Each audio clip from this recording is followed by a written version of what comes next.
We're going to keep on moving forward, talking about fans and motors. So last time we ended the lecture talking about the different ways we can control fan speed, or rather it's more accurate to say how we would control airflow, because not all methods are actually changing the speed of the fan. So it'd be more accurate to say changing airflow. So as a reminder, we have our discharge air damper, which is the brute force method of just sticking a control damper on the outlet of your fan and then closing that damper and just adding more restriction. It works, but not the best efficiency. Better than that, we have inlet guide vanes. That was the one where you had the radial blades on the inlet of the fan that as they close, they would pre-turn the air. And then we had variable frequency drives, which directly changes the frequency of the electricity coming in. So it'll take 60 hertz AC power and it can step it down to really any level of hertz down to about 15 hertz to adjust the fan speed directly. Or we could do electronically commutated or EC motors, which can do the same thing as VFDs. They adjust the fan speed directly. And all four of these do save some energy when we're reducing the airflow on our fans. And so how do these compare? This is not an exact diagram, but it does give an approximate overview of how they compare to each other. So we can see, well, a constant volume fan, I mean, by its nature, it's always going to move the same air, and therefore, regardless of the flow you need, you're always going to get a constant airflow and thus a constant fan energy on all of those operating conditions. The discharge air damper, you can see there is a reduction in energy, but it's capped at a pretty high mark, maybe 75%. Below that, you start to get into some operational issues where your fan doesn't really behave in a way you want it to. And then the inlet guide vanes, you can see those save even more energy than a damper and allow us to turn down to a lower fan speed. So that's good. But then we have this adjustable speed curve here, which you can see is exponential. And we'll get into why that's the case. And both VFDs and EC motors are going to follow that line because both of those technologies are directly adjusting the motor speed. Whereas the inlet guide vanes, discharge air damper, those are more mechanical ways of impacting the airflow. The motor in those examples is still running at the same speed, but you're adjusting the airflow by changing the resistance on the fan, as opposed to VFDs and EC motors, where you are directly impacting the fan speed and thus the airflow. So in that previous graph, you might notice, and I'll pull it up here again in a moment to illustrate this, all of those speed control methods on the high end of that graph on the right side, they all actually use more energy at that high flow condition compared to a constant volume fan. For inlet guide vanes and discharge dampers, even if that device is full open, you want as much airflow as you can get. And so the damper or the inlet guide vanes are full open. The existence of that device in the airstream, that's still putting some resistance that your fan has to now overcome. Even if it's full open, there's still some resistance to airflow that you are imparting just by having that device there. And so ultimately, having that device increases your static pressure requirements. So now your fan has to work harder to overcome those restrictions. For VFDs, a VFD is another step if we're thinking of series efficiency and everything from the input to the final output and everything in between, that's another device in that series, and VFDs aren't perfect. So they have about a 5% uh, energy or power efficiency loss associated with them. For EC motors, there's really negligible losses there, which is another reason why I said in the last lecture, if it's an option, EC motors are the best option, bottom line, but they're only available in smaller horsepowers. So contrast to that, a constant volume fan doesn't have any of these things. So it doesn't have the guide vanes, the discharge dampers, or a VFD. And so when you're at that maximum airflow point, it's actually going to use the least amount of energy. But luckily, anytime we're dealing with a variable flow system, we're very rarely, if ever, operating at that high flow condition. Bringing back this graph. So on this high end, where we want lots and lots of airflow, a constant volume system uses the least amount of energy, just because it doesn't have those devices in there that are going to cause the fan to work harder. But in a VAV application, we're going to be down here somewhere, 90%, maybe even 100% of the time. If the if the engineer had a lot of safety factors in how they sized their fan, maybe you're never going to operate at that high end. So in the grand scheme of things, these devices will save a lot of energy because most of the time we're going to be operating somewhere in this range. But on those extremely hot days where you do want all of that airflow, yeah, you might have some hours in the peak of summer where you're using a little bit more energy, but over the year, you're still going to save a lot of energy. So VFDs, and by extension, EC motors, those are the most common speed control methods in modern systems. And why is that? The reason being, there's this thing called the affinity laws that apply to centrifugal fans and centrifugal pumps as well, although we're focusing on fans today. So the affinity laws tell us if we change the CFM of our system, we can then make some other predictions on how that fan is going to perform based on changes to total static pressure and required horsepower.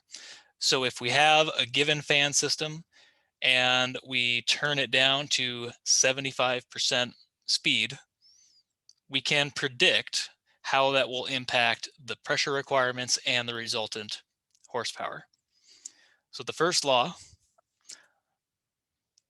affinity law is this. That's the ratio of the fan RPM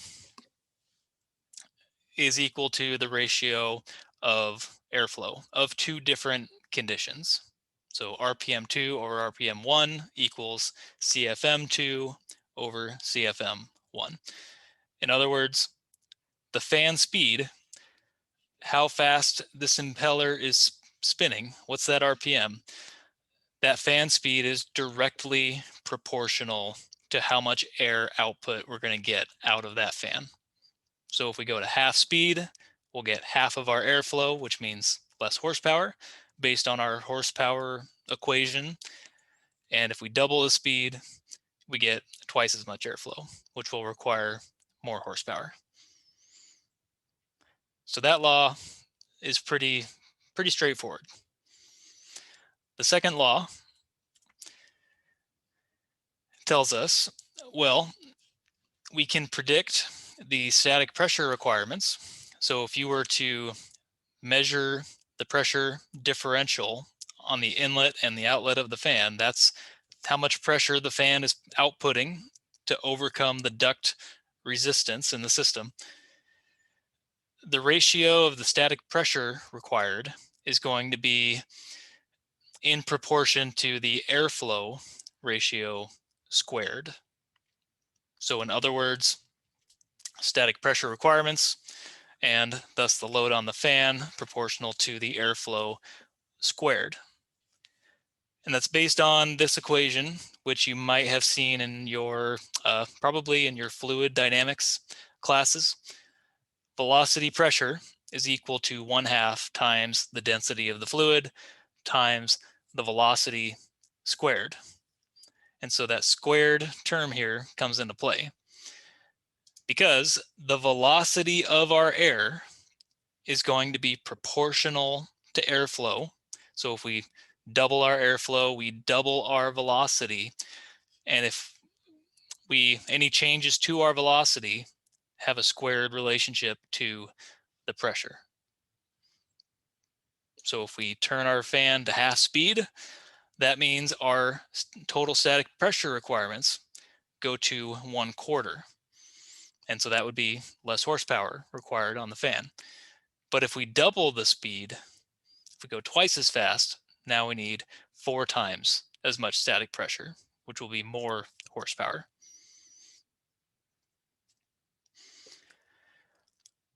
Which brings us to the third law. Similar setup here, but this is all based on horsepower.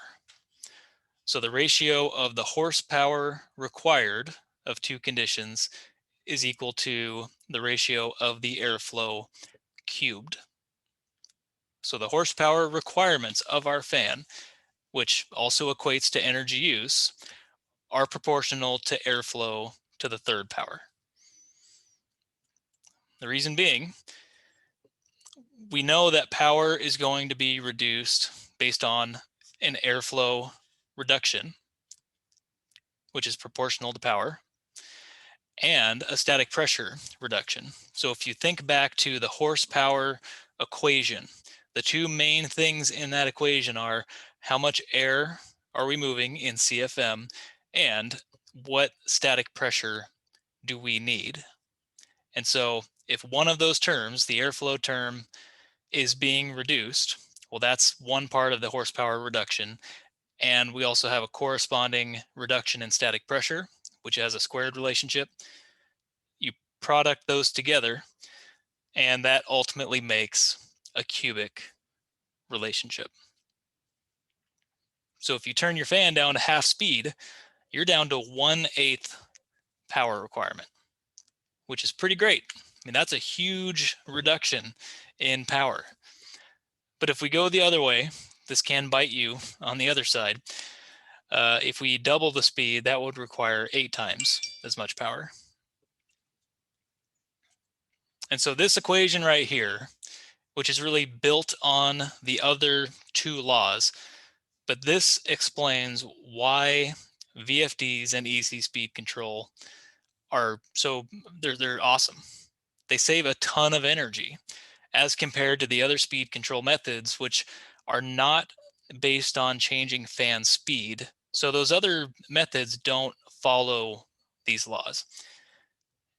And so we can reduce our energy use. We can see a lot of energy savings anytime we can reduce the airflow of our system, because anytime we're reducing the airflow, we're going to have this cubic relationship in a reduction of how much horsepower is required. And really, that horsepower is what's driving our energy use.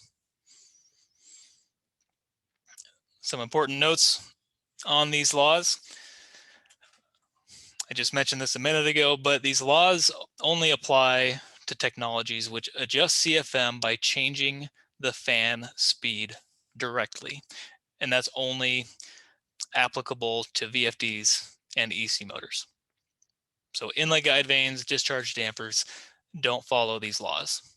And if you think back to that, that graph, so that's why this adjustable speed line has this cubic profile to it. because as you reduce your airflow, you're going to see a substantial reduction in power, and that's just not what you see on these other technologies.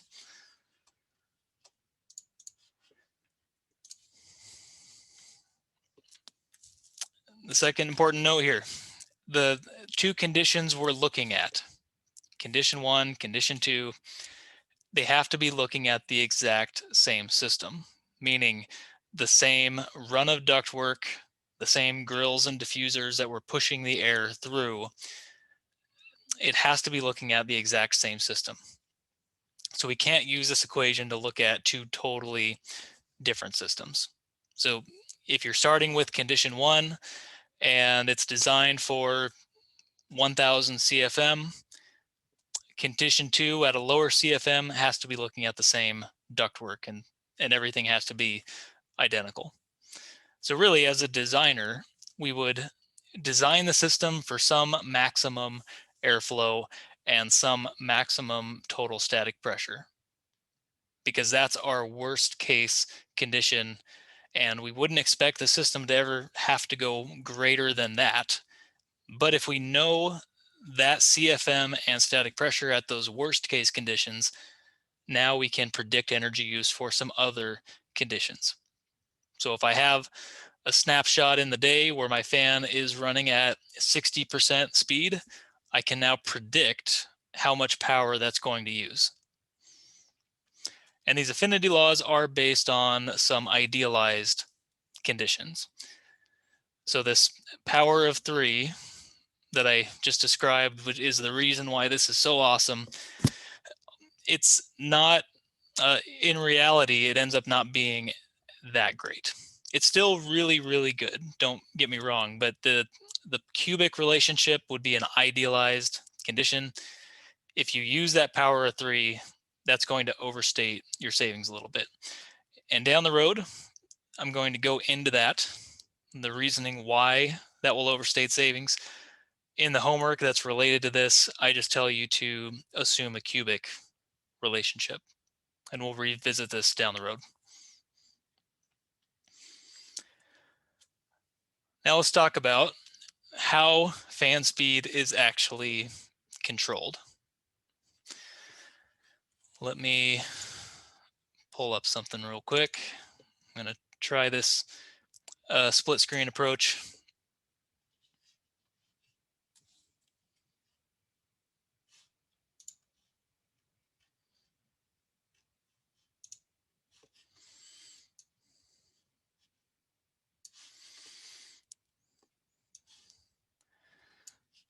Hopefully we can see this.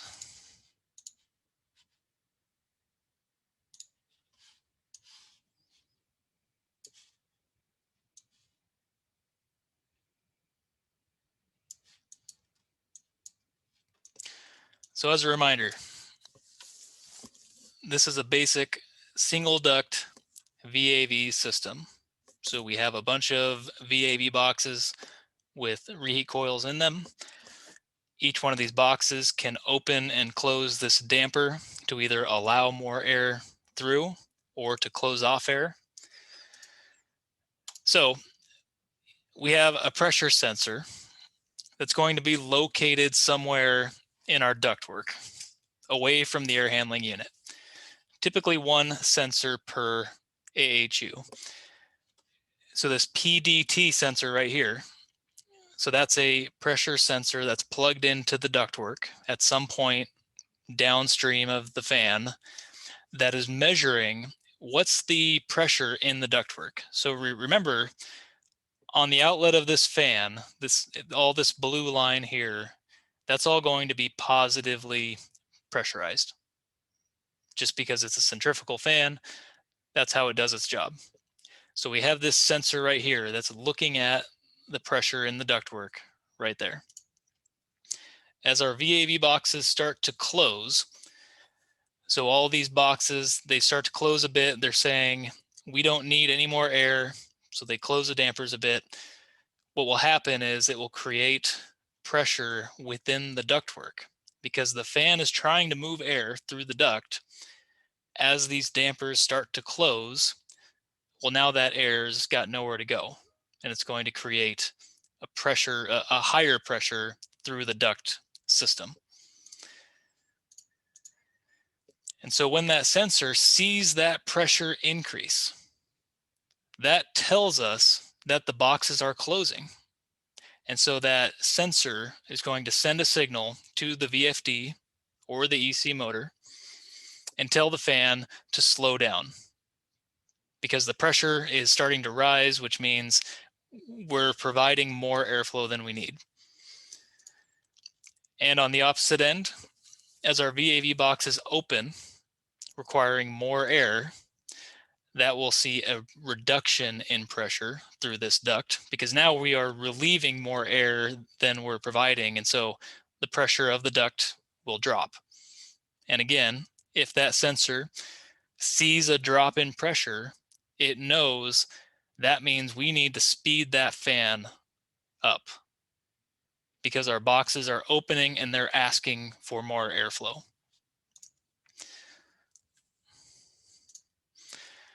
And regardless of the fan control method, in this diagram here, I'm using a VFD as the example, but that could be a discharge damper or an inlet guide vane.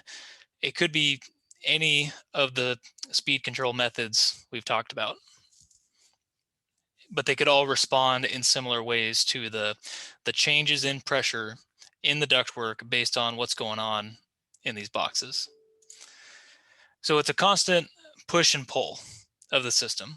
As VAV boxes are opening and closing, and you could have a combination of, maybe this top one is opening while these other two are closing, and it kind of balances out to an equilibrium.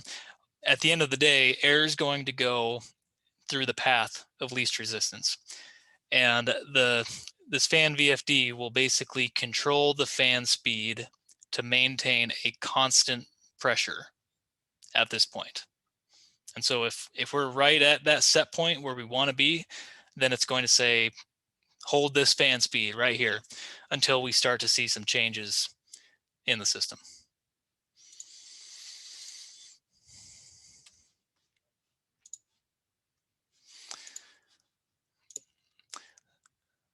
So VAV conversions. So I've just explained, wow, VFDs are great. They are awesome for fan energy savings. But it's not as simple as just chucking a VFD on a fan and then just getting energy savings. I've run into more than a few, we'll say, unsophisticated clients who really don't understand the systems they have. So it could be a maintenance person who really doesn't understand how a VAV system is supposed to work, but they've heard that VFDs can save them a lot of energy. And so they install some VFDs on their fans, and then they don't get the energy savings they expect. It's not always just a simple matter of sticking a VFD on something. For any system, and we're going to cover various system types that could be converted, but for any of them, if you're installing VFDs, you typically need to replace motors with what are called inverter duty motors. And inverter duty motors are built for that, the change in the frequency of the power that's getting fed to the motor. If you don't do that, the varying voltage and current that the VFD is providing to that motor to change the fan speed, it will burn up that motor pretty quick. I mean, not instant. It's not like it would just explode right there, but maybe after a year, that motor's probably going to be toast, because it's really not designed for that. Recall last lecture, I said motors like to be loaded. And if we reduce the fan speed of the motor, we are effectively unloading the motor. And they don't really like that unless they're inverter duty type, which that's what they're designed for at that point. Specific to smaller single zone systems, often it's really not worth adding VFDs. The fans in these systems are small, And when you get to that small size fan, the cost of the VFD becomes pretty expensive if you're looking at it on a per horsepower basis. It typically makes a lot more sense on larger fans. If you had a 50 horsepower big fan, then that would be a prime candidate. But if you have a little 1 horsepower fan on a smaller unit, it might not make sense. So typically only makes sense on bigger fans. That said, EC fan motors can be a good option here because those are typically only available in small horsepower anyway. And sometimes code requires them just because they're a more efficient fan. The Washington State Energy Code does require EC fan motors on any fan that is 1 horsepower or less. So now getting into a specific system type, a constant volume reheat system. You can convert a constant volume reheat system to VAV, but what you need to do, or the thing you might not be thinking about if you don't really understand HVAC systems, is the reheat boxes downstream of that fan don't have any dampers to reduce or increase airflow like a VAV box. So what you'd have to do is replace the reheat coils with VAV boxes that actually have that damper control. So here's a constant volume reheat system. The only thing that each zone has is a reheat coil, and that's it. There's no means within this coil to change how much air is getting through. So you would have to go out and take out these reheat coils and put back in true VAV boxes.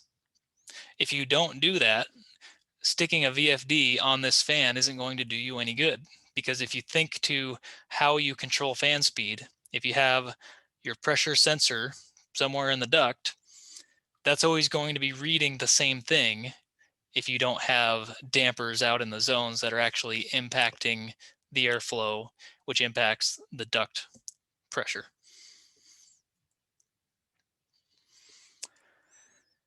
If you had a constant volume dual duct system, well, again, you can convert this to a VAV system, but each dual duct box, so this is the one that mixes the hot air and the cold air right before it gets to the zone.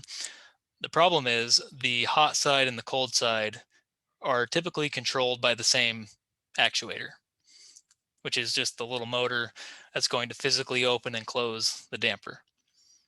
So if you're converting one of these, you need to go in and replace the dual duct boxes to give them independent hot and cold damper control.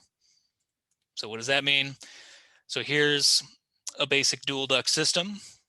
So you have your hot deck sending hot air throughout your building, cold deck sending cold air. You have these mixing boxes that mix the air before sending it into the room. And what I'm saying is we need to replace every one of these mixing boxes. A constant volume dual duct box looks like this. So these are control dampers on each side of the airstream or air streams. And it's typically controlled by a common motor. So as the hot deck opens, the cold deck will close, which means the total airflow out the back end of this thing is always going to be the same. So again, just because you stuck a VFD on the air handling unit, this box has no means to vary the airflow. So what a variable volume box would look like is this. So we still have our independent hot and cold deck dampers, but now each side has a dedicated actuator. So now if I'm in a condition where my zone is perfectly happy and doesn't really want any heating or cooling, now I can close both sides to a minimum position and minimize the amount of simultaneous heating and cooling that happens in this kind of system. And if you have an extensive dual duct system with 200 boxes, that's a pretty big deal to go in and retrofit all of those. It's really not a small thing, but if you don't do that, the VFD's not going to do you any good. If you had a constant volume multi-zone system, so again, this is the system that is fundamentally identical to the dual duct. It's just mixing it at the unit, at the air handling unit, rather than out at the boxes. Well, we can convert that, but similar concept to a dual duct system. These older multi-zone units control their dampers with the same actuators. Same exact concept. And to add to it, these multi-zone units, they're really not designed to be taken apart. In that dual duct system where you have all those small dual duct boxes, those are not very hard to replace. You just got to find them all out in the building. In the multi-zone unit, all of those dampers are integrated and built into the unit. And it can be hard to get to the parts and pieces you need to get independent actuator control on that, which means you might have to replace that entire unit to turn it into a VAV system. So same idea as a dual duct. It's just now it's within the unit itself. So you either need to replace this entire unit, or if you're lucky, maybe you can get to the dampers in here and give them independent actuator control.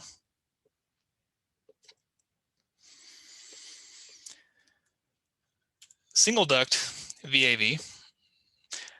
Well, you could find a single duct VAV system out there that's already got VAV boxes on it, but maybe that system is not controlled with a VFD. So maybe you find this air handler and they already have VAV boxes out in the system, but they are controlling the airflow with discharge, air dampers, or with inlet guide vanes. And we can turn that into a VFD controlled VAV system. This is probably the simplest conversion you can do, but there are still some things to watch out for. You don't necessarily need to replace the VAV boxes themselves, because regardless of how the airflow is controlled at the air handler, the VAV boxes are going to be the same. They don't have the same quirks as a dual duct box. A VAV box is a VAV box. But you might have to redesign those boxes to provide less minimum airflow. Because remember, the lower we can turn down that minimum airflow, the less simultaneous heating and cooling we're going to have. The reason we should do this is that older VAV technology, inlet guide vanes and discharge dampers, they're not that great at reducing airflow. And so if you go in there and you find those boxes are only set to go down to 70%, that's still saving energy, but there's still a lot of extra savings that could be had. So you might be able to adjust those boxes down to 35 or 40% and get a lot more fan energy savings out of that.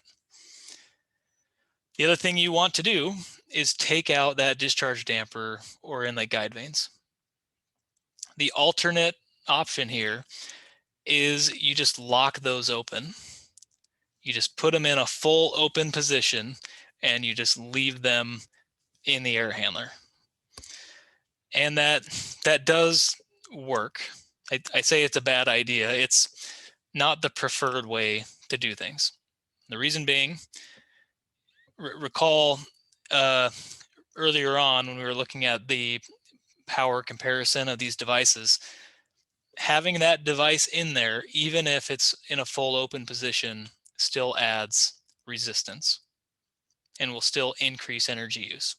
So it's a better idea to take it out entirely rather than lock it open. So here's a single duct VAV system. So Like I said, this is probably the simplest conversion. I'm not showing it on here, but if you imagine this to have a discharge air damper or an inlet guide vane, take that out, put it on a VFD, change out the motor with an inverter duty motor, and you're set. Because the VAV boxes are still going to be good to go. You might just have to adjust the minimum and maximum airflows.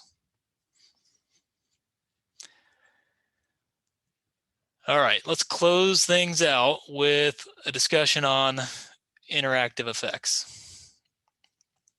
So when we have a space that wants heat, we heat up the air, send it to the space. That's HVAC 101.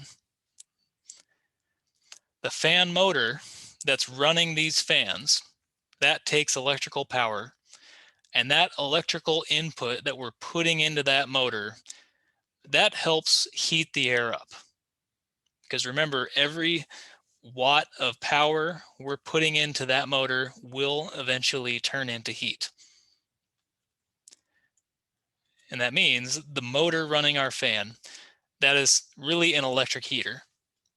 Kind of like when we're talking about lighting systems. The light above your head or the lamp on your desk, well, that's essentially an electric heater that just happens to do something useful, which is produce light. And it's the same thing here. This motor is also producing a lot of heat, but it also moves air. If our system is in heating mode, we are now going to have to pay a heating penalty whenever we reduce our fan speed, which should be bringing back some flashbacks of when we were talking about lighting upgrades. If we reduce the lighting power in a space, now our heating system has to work harder if we're in heating mode.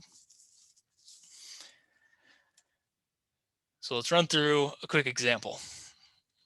Let's say we have a 10 kW fan motor. So we're providing 10 kW of power into that motor, which means 10 kW of energy, or power is the more correct term, is going to enter that airstream and heat the air up. It's effectively the same as having a 10 kW heater in that airstream. And if we reduce the fan speed, and that results in a reduced electrical input based on the affinity laws, now the heating system has to make up that energy to heat the airstream. So when we're in heating mode, that fan heat, it wasn't all going to waste. I mean, we were able to use that heat. So if we can reduce our fan speed to go from 10 kW down to 6 kW, we've saved 4 kW. But now that 4 kW has to be made up by the heating system. So if our heating system is gas, as it often is, we're still going to see a net positive utility savings just by the nature of gas being a lot less expensive. But if we have an electric resistance heater, then we effectively have no energy savings at all. So here's our basic fan system, 10 kW of an electrical input going into this thing to turn that fan. So if we save 4 kW, man, I keep using the term fan energy, but it's fan power. How much gas makeup heat is going to be needed? And let's assume we have an 80% efficient gas heating source.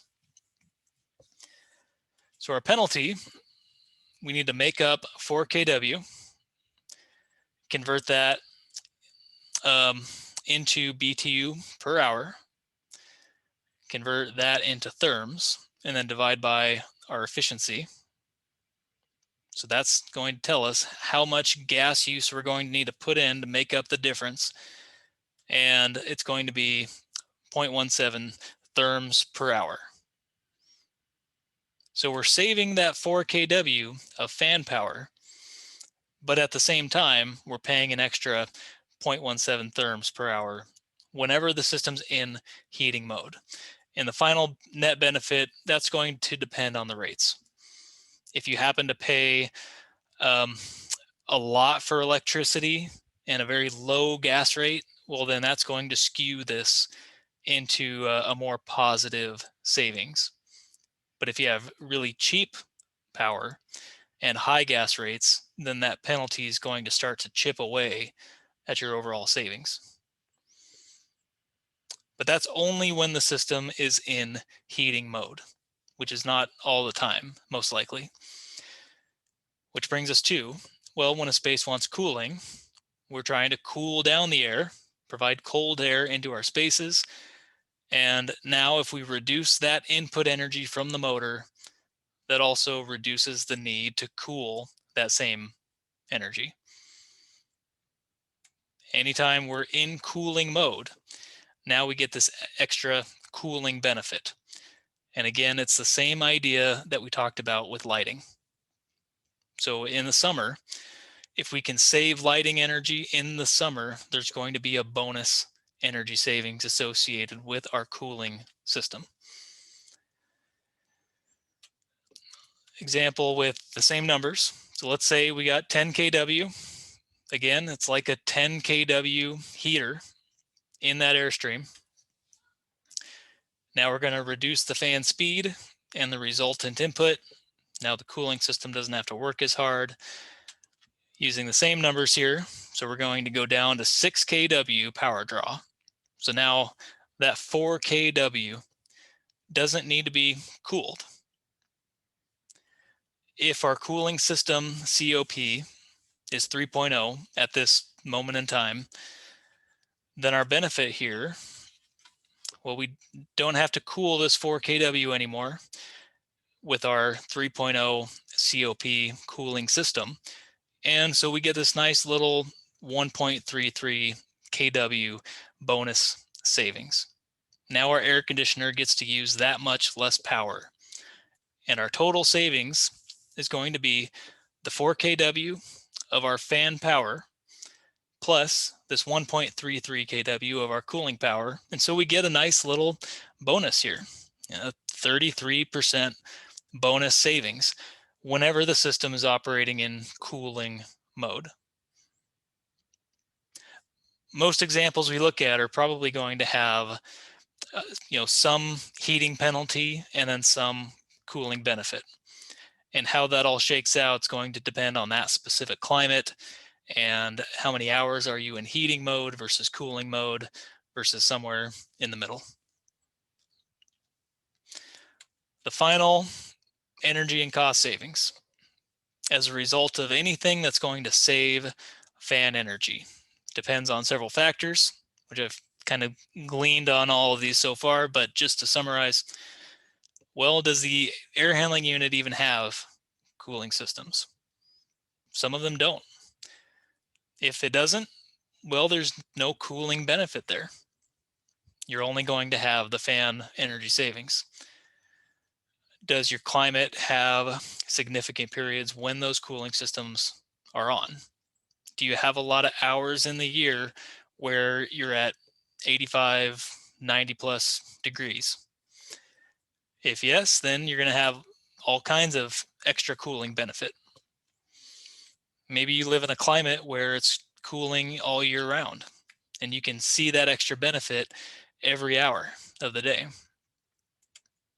Or do you have significant periods where the heating systems are on? If that's true, then you're going to have a big heating penalty. And then this is a big one. What type of heating system does it have? If it's gas, you're still going to have net positive savings when in heating mode. If it's resistance, it'll be nothing.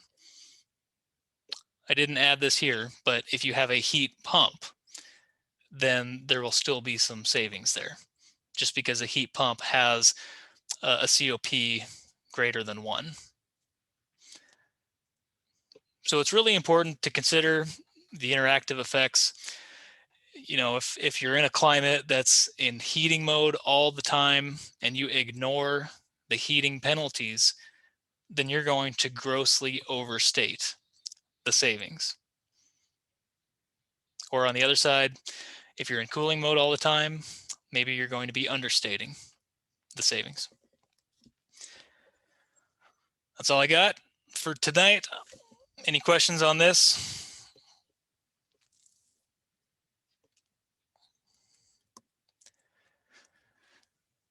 All right. I'll stick around till 6:05. Otherwise, I will talk to you all on Thursday. Thank you.